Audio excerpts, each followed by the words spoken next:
আসসালামু আলাইকুম everyone, this is me Sumaiya. Welcome to my page. আজকে আমি রান্না করব পাঙ্গাস মাছ। পাঙ্গাস মাছটাকে আমি বেগুন দিয়ে আলু দিয়ে রান্না করব। এজন্য প্রথমে আমি বেগুনটা আলুটা ভেজে নিলাম। এরপরে চলো রান্নাটা শুরু করি। কিভাবে রান্নাটা করি চলো তাহলে তোমাদের সাথে শেয়ার করি। এখানে প্রথমে আমি পেঁয়াজটা ভেজে নিয়েছিলাম, আদা পেস্ট রসুন পেস্ট দিয়ে একটু ভেজে নিলাম। এরপরে কিছু পরিমাণে পানি দিয়ে নিলাম। এরপর এখন আমি মশলাটাকে ভালো করে কষিয়ে নেব। এখানে আমি সব মশলাগুলো এক এক করে দিয়ে দিব। প্রথমে পরিমাণ মতো লবণ দিলাম, হলুদ মরিচ জিরা ধনিয়া সব এক এক করে দিয়ে তারপরে মশলাটাকে আমি ভালো করে কষিয়ে নেব। তো সবগুলো দাও হয়ে গিয়েছে। পাঙ্গাস মাছ কার কার পছন্দ? আমার কিন্তু ছোটোকাল থেকেই অনেক পছন্দ, আমার অনেক খুব ভালো লাগে। অনেকে বলে যে একটু কীরকম জানি গন্ধ গন্ধ মনে হয়, বাট কীরকম জানি মনে হয়। যাই হোক, আমার কাছে খুব ভালো লাগে। প্রথমেও ভালো লেগেছে, এখনও খুব ভালো লাগে। তারপরে মশলাটা কষানো হয়ে গেছে। এখানে আমি ভিজে রাখা সবজিগুলো দিয়ে দিলাম। এখানে কিছুক্ষণ সময় সবজিগুলো আমি কষিয়ে নিব। এই তো কষানো হচ্ছে। তারপর আমি এখানে কিছু পরিমাণে পানি দিয়ে দিলাম।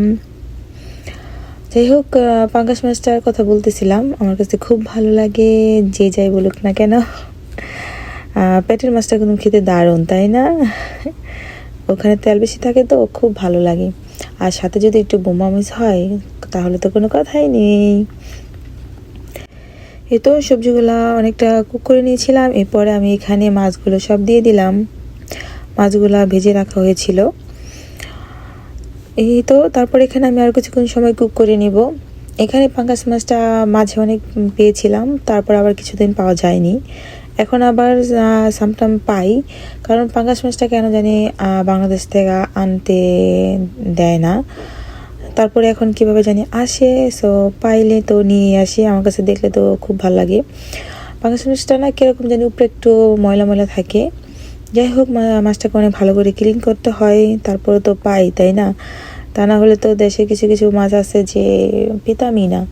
আর যদি পছন্দের কোনো মাছ থাকে তাহলে তো কথাই নেই, যদি না পাই। তারপর যে পাই খুব ভালো ভালো করে একটু ক্লিন করে নিলেই হয়ে যায় আর কি।